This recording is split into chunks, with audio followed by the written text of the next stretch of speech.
नमस्कार दोस्तों, आज की इस वीडियो में आपको बताऊंगा मैट्रिक परीक्षा 2026 के लिए एग्ज़ाम फॉर्म कैसे भरना है। कौन कौन गलती है जो आपको नहीं करना है।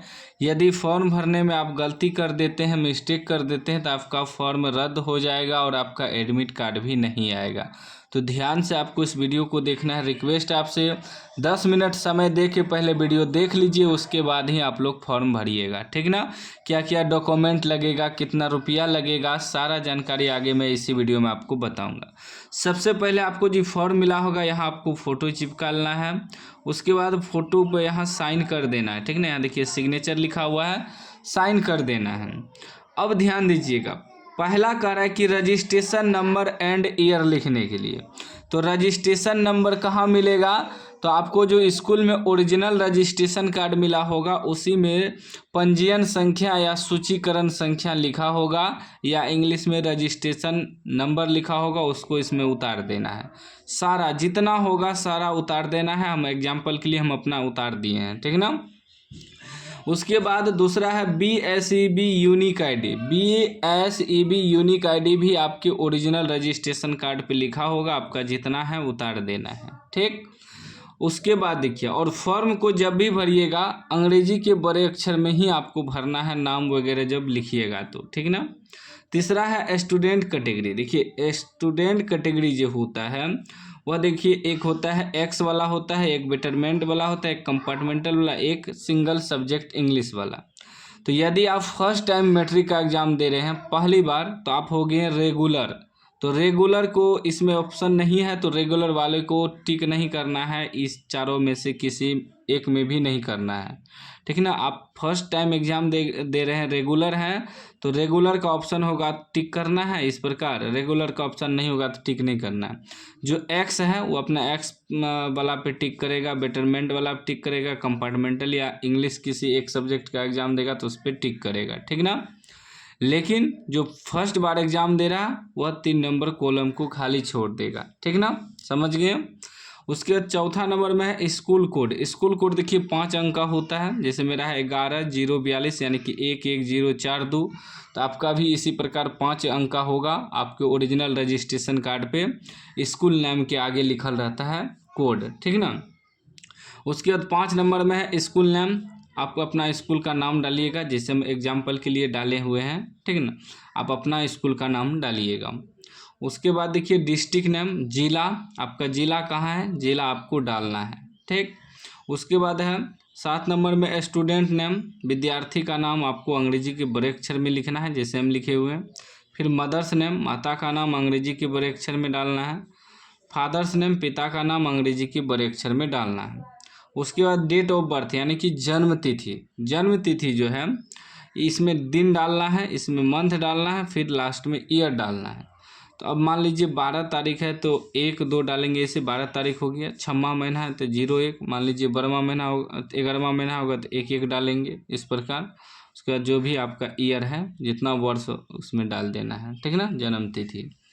उसके बाद है जेंडर। जेंडर यदि आप पुरुष हैं तो मेल में टिक कीजिएगा, महिला है तो फीमेल में टिक कीजिएगा। 12 नंबर में है कास्ट कैटेगरी। कास्ट जैसे कि जनरल हो गया, ABC हो गया, BC हो गया, SC हो गया, ST हो गया। जो भी आपका कास्ट कैटेगरी है आपके ओरिजिनल रजिस्ट्रेशन कार्ड में लिखा होगा। ओरिजिनल रजिस्ट्रेशन कार्ड का फ़ोटोकॉपी साथ में रखना है, उसी के अनुसार सारा फॉर्म भरा जाएगा, सारा जानकारी, ठीक ना। तो आप जो भी कास्ट कैटेगरी है उसमें टिक कर लीजिएगा। उसके बाद इसमें जो है क्या आप अंधे दिव्यांग हैं, अगर दिव्यांग हैं तो एस पे टिक कीजिएगा, नहीं है तो नो पे टिक कीजिएगा, ठीक ना। नेशनलिटी इंडियन में टिक करना है। रिलीजन धर्म आपका क्या है, हिंदू है तो हिंदी में टिक कीजिएगा, इस्लाम होगा तो इस्लाम, जो भी आपका धर्म है आपके ओरिजिनल रजिस्ट्रेशन कार्ड पे लिखा होगा, ठीक ना, सेलेक्ट कर देना है। उसके बाद आपको 16 नंबर में अपना आधार नंबर इसमें डालना है। आधार कार्ड में आपका आधार नंबर होगा, आधार कार्ड का भी फ़ोटोकॉपी साथ में रखना है।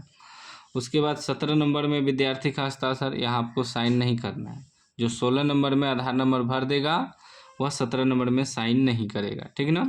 उसके बाद 18 नंबर में एरिया पूछ रहा है इंस्टीट्यूट का।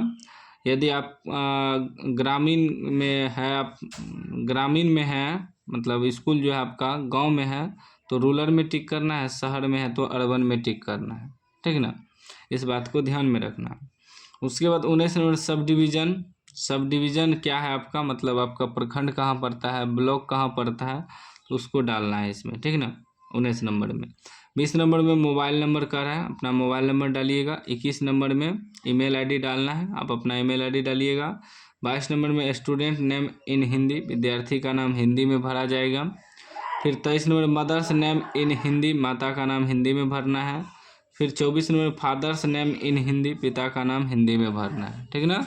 उसके बाद नेक्स्ट देखिए आगे, फिर आपका 25 नंबर में कर है स्टूडेंट एड्रेस इन इंग्लिश, विद्यार्थी का एड्रेस इंग्लिश में होना, ठीक ना, तो डालना है इंग्लिश में एड्रेस। तो आपके आधार कार्ड में आपका एड्रेस लिखा होगा, डाल देना है आपको अपना एड्रेस। उसके बाद 26 नंबर में मैरिटल स्टेटस, ठीक ना, एड्रेस इसी प्रकार लिखना है, एड दे के अपना गाँव का नाम, पोस्ट, पुलिस स्टेशन, डिस्ट्रिक्ट, ठीक ना। उसके बाद देखिए मैरिटल स्टेटस, क्या आपका शादी हुआ है या नहीं, शादी हुआ है तो मैरिड में टिक करना है, नहीं हुआ तो अनमेरिड में टिक करना है। तो यहाँ अनमेरिड में टिक किए तो अनमेरिड वाला स्पेलिंग इसमें भरना भी पड़ेगा अनमेरिड में, जो मेरिड में टिक करेगा मेरिड वाला स्पेलिंग मेरिड में भरेगा, ठीक ना। उसके बाद 27 में है 27, 28, 29, इसमें देखिए अगर आपके पास खाता नंबर नहीं है तो खाली छोड़ देना है, यदि है तो उसका भी फोटोकॉपी साथ में रखना है और फॉर्म को भरना है, ठीक ना। इसमें आपको अकाउंट नंबर डालना है, इसमें अकाउंट का IFSC कोड, इसमें अकाउंट का नाम, ठीक ना, कौन सा बैंक है, जैसे कैनरा बैंक, स्टेट बैंक, जो भी है डाल देना है। फिर 30 नंबर में टू आइडेंटिटी वेरिफिकेशन मार्क, 2 गो कटा फटा निशान शरीर में जो भी है देना है, नहीं है तो नो लिख दीजिएगा। 31 नंबर में ध्यान देना है, मीडियम पूछ रहा है लैंग्वेज, हिंदी या इंग्लिश, मतलब आप जो एग्ज़ाम दीजिएगा मैट्रिक का, इंग्लिश में दीजिएगा या हिंदी में, तो हिंदी मीडियम के छात्र हैं तो हिंदी में टिक कीजिएगा, इंग्लिश मीडियम के छात्र हैं तो इंग्लिश में। इसी में बहुत विद्यार्थी गलती करता है, ठीक ना। ध्यान से आप किस मीडियम में एग्जाम दीजिएगा बोर्ड में, हिंदी मीडियम के छात्र हैं तो हिंदी में ही आपको टिक करना है, इंग्लिश मीडियम के छात्र हैं तो इंग्लिश में ही टिक करना है। उसके बाद 32 नंबर में करें, क्या आप अंधे हैं, मतलब आपको दिखाई देता है या नहीं, अगर दिखाई देता है तो अंधा है तो एस पे टिक करना है, अंधा नहीं है तो नो पे टिक करना है, ठीक ना, याद रखिएगा। उसके बाद देखिए,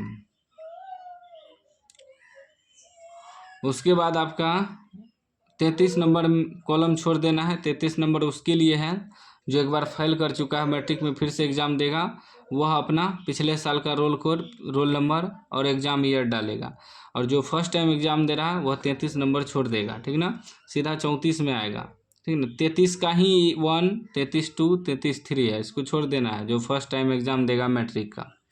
34 में सब्जेक्ट ध्यान से चुनना है, जैसे पहला है MIL, इसमें आपको हिंदी सेलेक्ट करना है। दूसरा है SIL, इसमें संस्कृत सेलेक्ट करना है। तीसरा है compulsory subject math, science, social science, English, 6 subject हो गया। उसके बाद ऑप्शनल सब्जेक्ट है, जिसको एक्स्ट्रा विषय रखना है तो इसमें टिक करना है, वरना छोड़ देना है। यही आपका 6 सब्जेक्ट हो गया, Hindi, Sanskrit, math, science, social science, English, बस इतना ही टिक करना है आपको, ठीक ना।